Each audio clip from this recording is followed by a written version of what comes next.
This is a story of extreme suffering and tremendous hope. The atrocities of Hitler and the Nazis are well known, but many people don't know that Joseph Stalin killed over 20 million people during his reign of terror. People often say to me, "Ruta, I know my history. How is it that I have never heard this story before?" I don't like to talk about this because when I do, my heart aches. It hurts too much.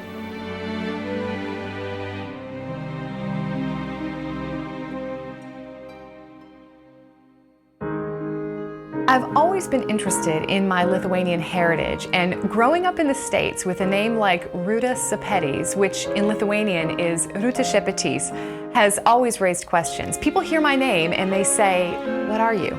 And I answer, "I'm Lithuanian." So it's always been a part of my identity.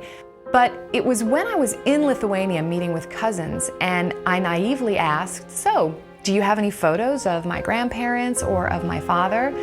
And the room suddenly became very quiet.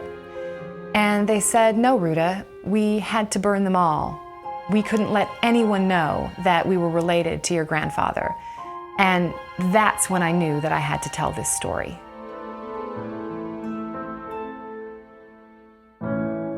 I did a lot of research in writing the book, and I took a couple trips to Lithuania. I met with survivors, historians, family members, members of parliament.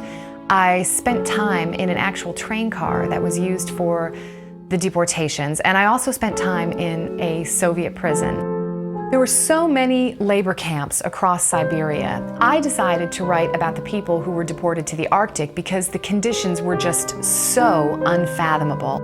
We usually stacked the dead bodies in a hut, but Romas was determined to bury her.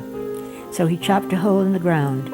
It took him 2 days to cut a hole with some kind of stick, but we did bury her.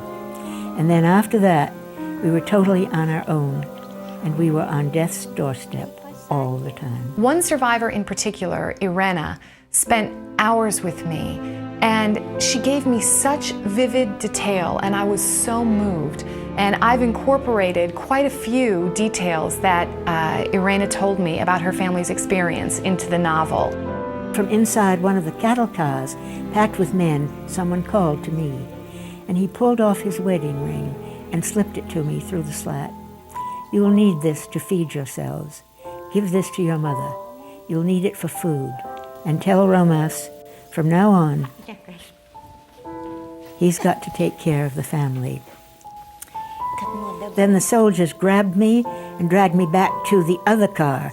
That was the last time I ever saw my father.